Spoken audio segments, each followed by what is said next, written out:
Et y'a tout le monde, c'est Sharkoba Axel. Aujourd'hui, je suis vraiment très heureux de vous retrouver dans une nouvelle vidéo. Dans cette vidéo, on va tout simplement voir les avantages et les inconvénients des motos et des scooters. Je vais vous aider à choisir entre la moto et le scooter lors de votre permis AM ou BSR. On se situe. Vous venez d'avoir votre BSR ou vous envisagez d'avoir votre BSR mais vous ne savez pas quoi choisir entre une moto et un scooter. Cette vidéo est faite pour vous. Je vais vous aiguiller et vous dire ce qui vous correspond le plus en donnant les inconvénients et les avantages de chacun. Mais avant tout ça, j'ai quelques dédicaces à faire. Première dédicace à Kylian.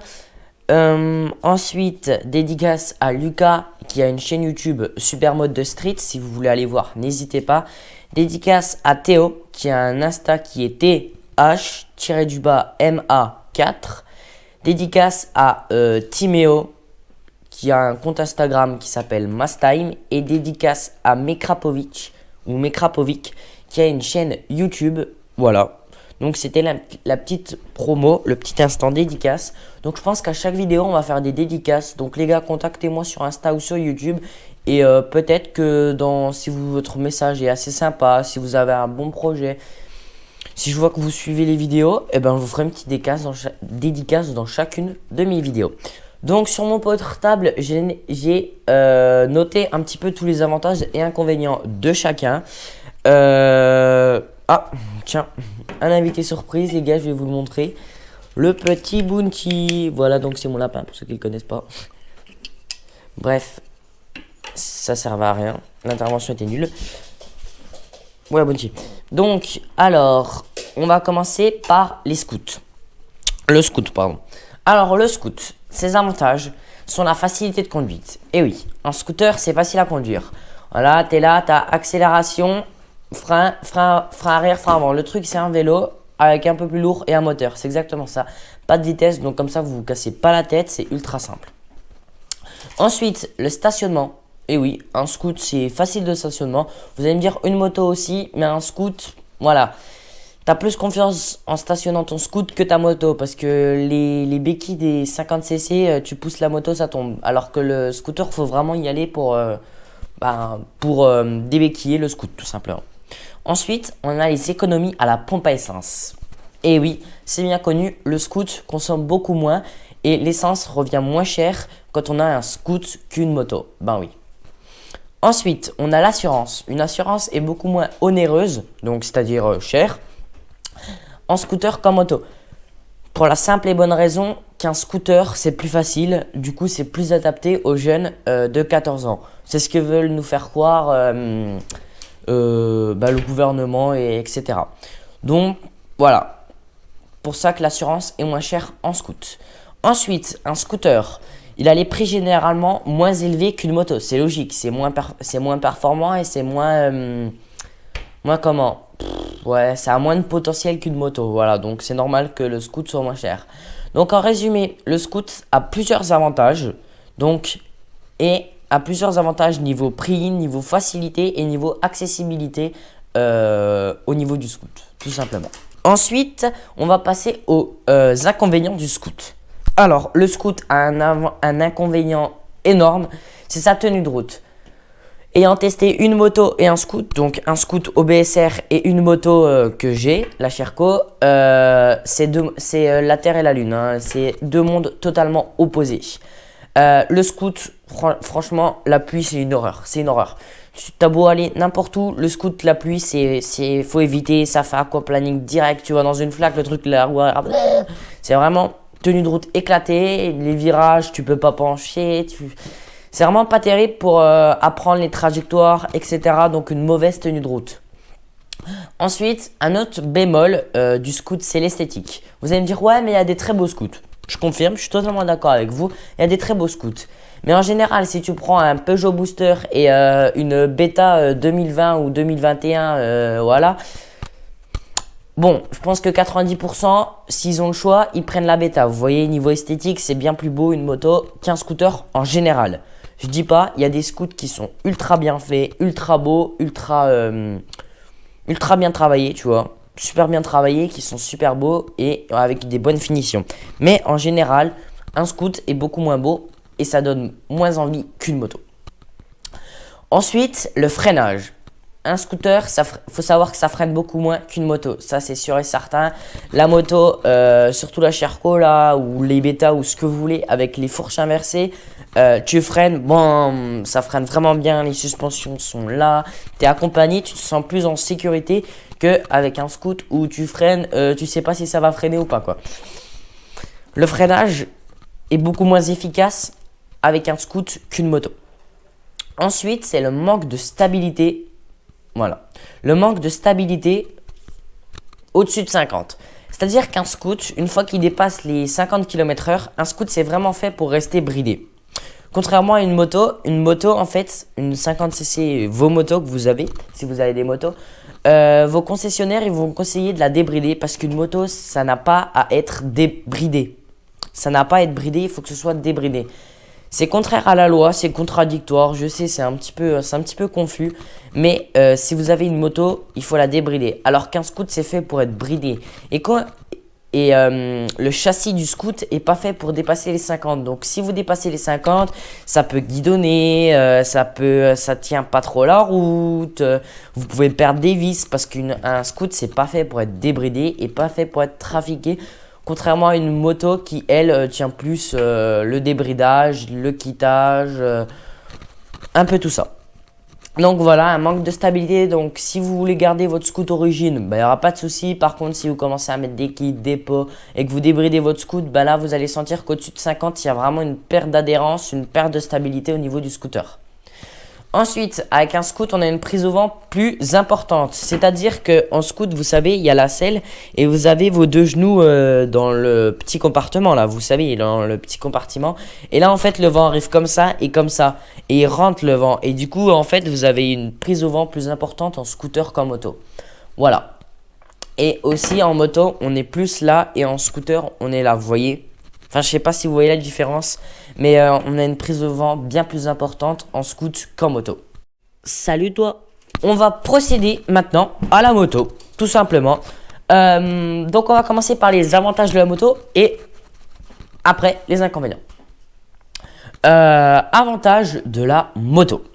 L'esthétique. Voilà, une moto, ça donne envie, c'est beau, c'est classe, tu vois.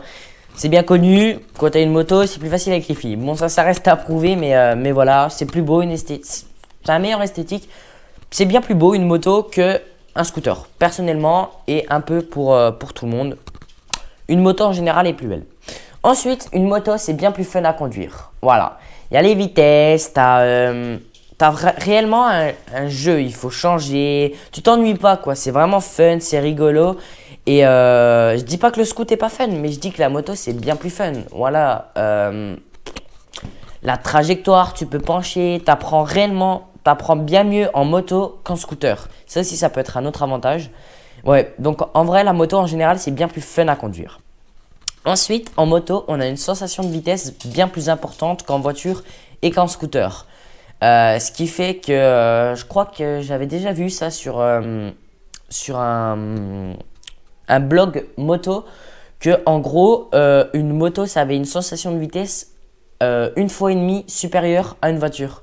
C'est-à-dire que si vous êtes à 75, en gros c'est comme si vous étiez à un petit peu plus de 100 en voiture au niveau de la sensation de vitesse, hein, parce que réellement vous êtes à 70.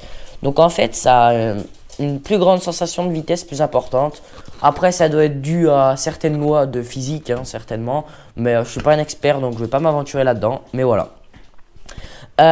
Autre avantage de la moto, c'est le freinage. En général, une moto, ça a un meilleur freinage qu'un scooter. Et voilà. Bon, après, il faut une bonne moto. Hein. Si tu as une Derby de 2003, le machin, tu n'as pas fait d'entretien, tu freines, ça freine pas, c'est logique. Mais en général, une moto sortie de concession vs un scooter sorti de concession, la moto aura direct un meilleur freinage. C'est comme les Sherco, les Beta, ce que vous voulez, les gars. Dans le haut de gamme, les Fantic aussi, hein. Les Reju. Tout ça, ça a un freinage vraiment bien. Ça freine sec. C'est cool. Ensuite, la moto a un autre avantage non négligeable, c'est la tenue de route. C'est ce que je disais auparavant, une moto, ça a vraiment une bonne tenue de route.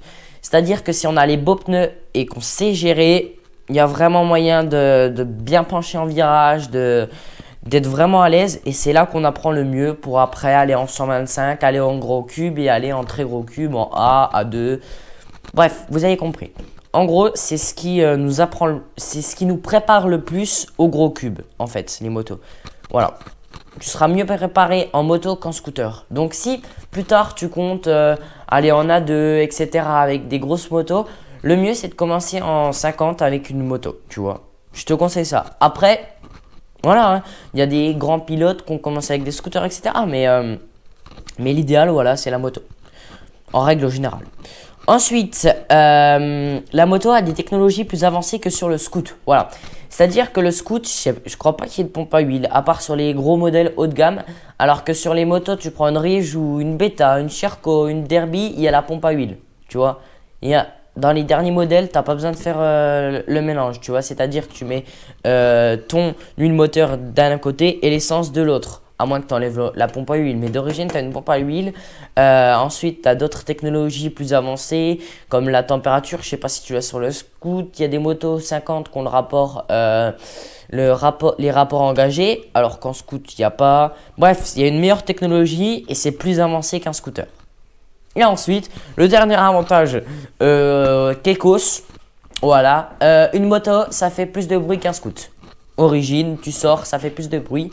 Et un autre point un petit peu sensible, c'est, je sais pas d'où j'ai noté ça, mais la moto marche mieux avec les filles apparemment. Passons aux inconvénients de la moto 50cc. Je devrais peut-être arrêter de dire 50cc parce que ça peut s'adresser aux scoots 125 et aux motos 125, aux scoots T-Max vs aux motos Kawasaki, tu vois. C'est moto vs scoot en général, c'est tous des points que je vous donne, que ce soit de la 50 ou de la 450 ou de la 40 000 je sais pas quoi, bref c'est toujours pareil. Donc premier inconvénient de la moto, c'est bien connu, la moto a besoin de plus d'entretien qu'un scooter. Ah là pour le coup le scoot là marque beaucoup de points parce que franchement l'entretien d'une moto, surtout si tu es en enduro 125 mon gars ça chiffre. Hein. Oh là là là là, tu peux y aller. Hein. Ouf. Vidange, piston, là t'y vas mon gars. Alors qu'en scoot t'es un petit peu moins bien. T'as vu, t'as pas beaucoup besoin d'entretien. Alors qu'en moto, ça chiffre. Hein. Surtout en enduro. Ensuite, la moto, forcément, il y a énormément d'avantages. Prix plus élevé. Donc, ce qui est forcément logique. Hein, le scoot les plus... Je vais parler 50 là. Les scoots les plus chers en 50, c'est 2500 maximum. Les motos les plus chères en 50, c'est 4000. C'est Fantique, c'est des trucs comme ça, vous voyez. Donc, il y a vraiment une différence, quoi, tu vois. Et l'inconvénient d'une moto, c'est qu'on ne peut pas transporter grand-chose. Voilà. C'est-à-dire que sur un scoot, vous allez me dire, ouais, aussi sur un scoot, on ne peut pas transporter grand-chose. Mais un peu plus quand même. Parce qu'un scoot, tu as le dessous de la selle. Vous allez me dire en moto c'est pareil, mais vous voulez que je vous montre le compartiment de la Sherco, le compartiment de la Sherco il fait ça. Hein. Voilà, donc franchement tu mets rien, à moins que tu te trimbales avec un sac à dos, mais franchement tu peux pas transporter de choses, t'es pas dans une voiture. Bon après, ça c'est le deux roues en général, mais encore plus sur une moto. Ensuite, la moto, c'est plus facile de se blesser. Eh ouais, j'en ai fait les frais. La moto est plus facile de se blesser, pourquoi? Parce que quand vous êtes sur votre scoot, vous avez les jambes là qui sont comme ça, qui sont libres. Du coup en fait quand ils sont rangés, que vous tombez, en fait elles sont assez protégées. Elles sont protégées par l'avant. Alors que sur une moto, vos jambes ils sont de part et d'autre des carénages. Donc c'est bien plus facile de se blesser et on est plus haut. La hauteur de selle est plus haute sur une moto qu'un scoot, donc on tombe de plus haut. Bon, voilà les gens, je vous ai fait les avantages et les inconvénients d'un scoot et d'une moto.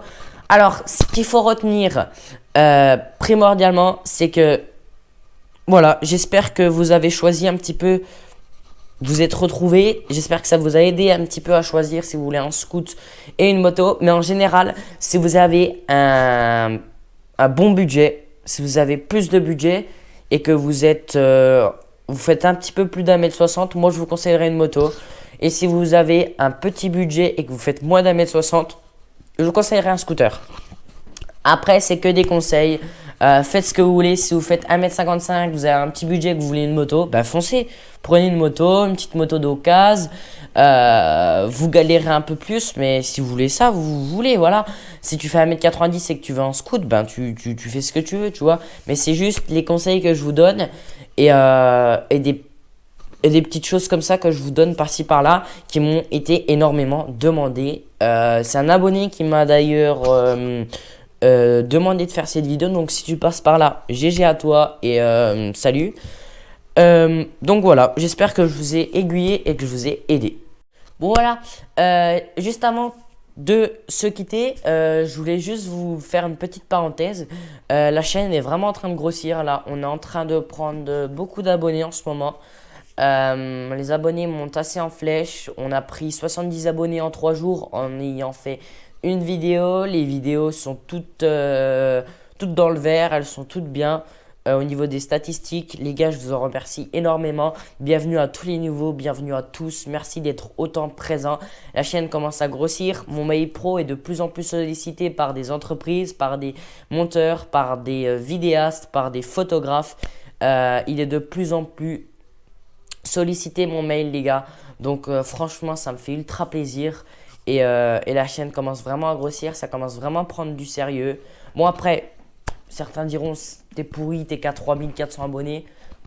Pour moi, c'est déjà énorme et c'est pas fini, les gars. C'est pas fini. Je vous promets qu'on va aller encore plus haut, encore plus loin. Que la chaîne va faire que grossir et qu'en été, je vous promets du lourd, des gros rassos et que là, la chaîne, elle va vraiment grossir. On va vraiment vous faire participer. Sur ce, c'était cher Kobe et Axel. Portez-vous bien.